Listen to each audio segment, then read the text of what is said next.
This movie is about the famous play Othello by William Shakespeare. Let's start with the presentation of all the characters.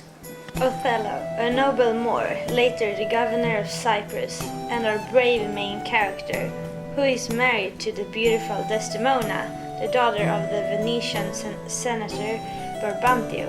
Of course, like in all stories, we have the bad guy, Iago, who's pissed because he didn't get promoted by Othello, Rodrigo, who's also in love with Desdemona. Then we have Michael Cassio, who we don't really know that much about apart from that he was the receiver of the promotion Iago wanted.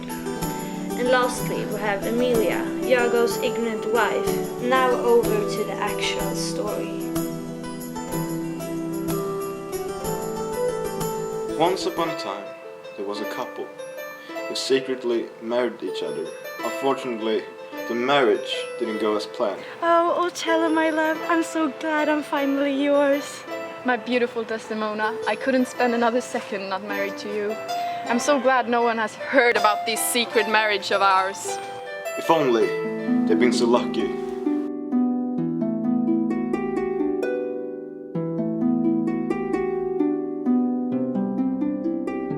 Iago was very pleased to get his information since Othello had failed to grant him a promotion he had desired. He went on to tell Rodrigo about the news.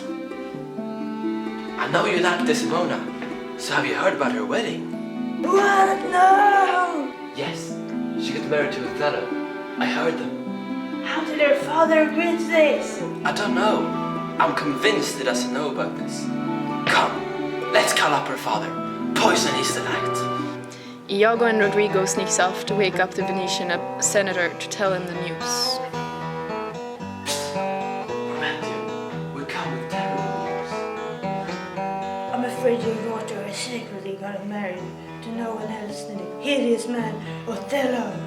What? Brabantio gathered an emergency meeting with the Senate. He tries to convince the Senate that the noble Moor Othello had kidnapped his daughter by means of witchcraft.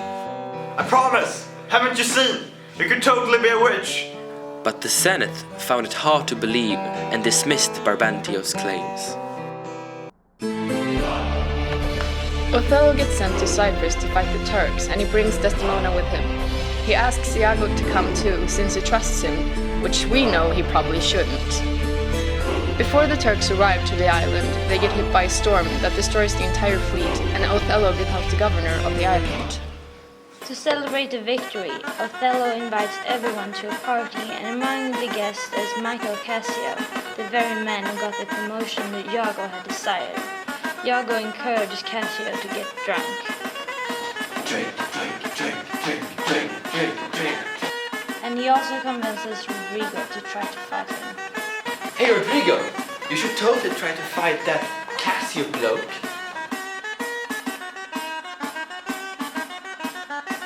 The fight causes Othello to demote Cassio. Now that Iago has gotten his revenge on Cassio, he only needs to take his revenge on Othello for not promoting him at all. He comes up with a plan to try to convince Othello that Desdemona is cheating on him with Cassio, and the first step in his brilliant plan is to trick Cassio. Hey Cassio, you should ask Desdemona to speak well of you in front of Othello. Maybe that would influence him to promote you again. Sounds like a good idea, Iago.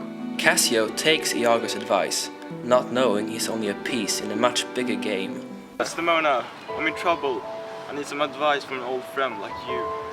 My dear Cassio, you've always been a loyal friend to my husband. How can I help you? Cassio tells her about his minor conflict with Othello. Desdemona feels bad for Cassio and promises to speak to Othello about this.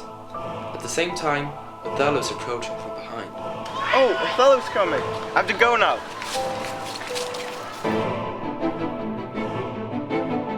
Did you see how Cassio just walked away as you came by? Isn't that a bit odd?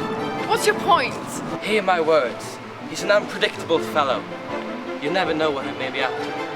You're saying that my wife is cheating on me with him? That little twit? I warn you today, my lord. If the day ever comes when Desdemona only speaks about Cassio, then you will have your answer.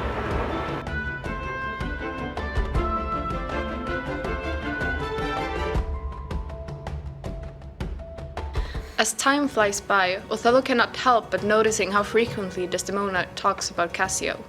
He's a jealous man. Oh, I was talking to Cassio today, and he was so sweet. You should really bring him back. Cassio was so funny today. He's such a good friend. Please help him. Haven't you noticed how nice Cassio's been to me lately? He really deserves to get his promotion back.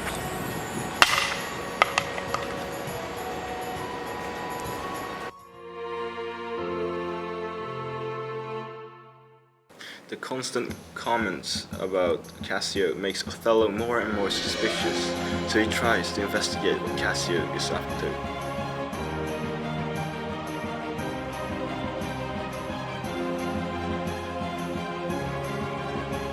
Let's do it tonight. Tonight is the perfect night. I will wait outside. When he's asleep, you can sneak out, and we can hang out or something. Othello's mind tricks him, and he assumes that Cassio is talking to Desdemona, and he gets furious. He decides to confront Desdemona.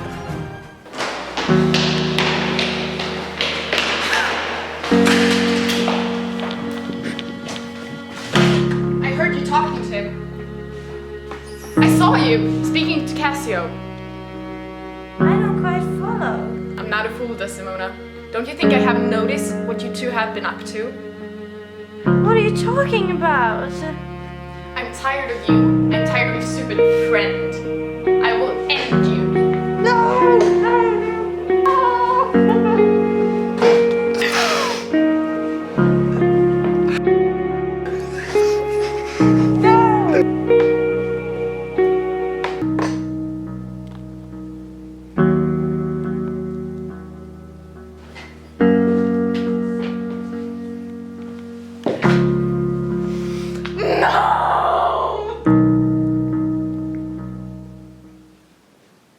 What have I done?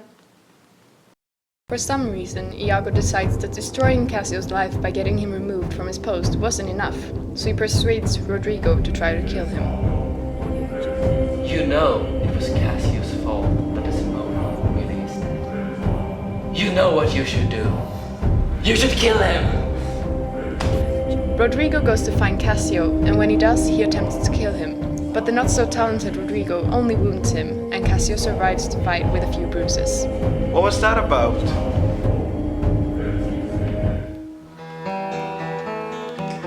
Emilia, Iago's wife, who'd overheard Iago persuading Rodrigo to kill Cassio, suddenly understands everything, and for all the width of her husband's villainy, and tries to warn Othello. Come in. Emilia. Hi. Othello. I think Iago's a bad guy. Why do you think that? You married him. You know everything that has happened, you killing Desdemona, and Rodrigo trying to kill Cassio. That was all Iago's fault. Oh my god, what?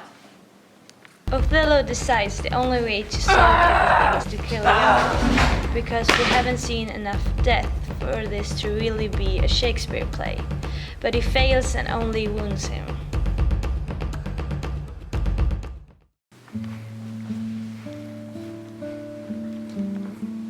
I killed my wife, the most beautiful human being.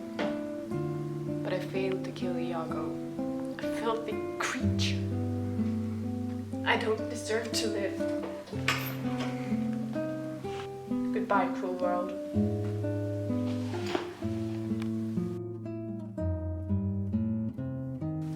And that's the story of how almost everybody died, but a bit differently than in Shakespeare's other plays. Snip, snap, snout, so we're Sagan Slout.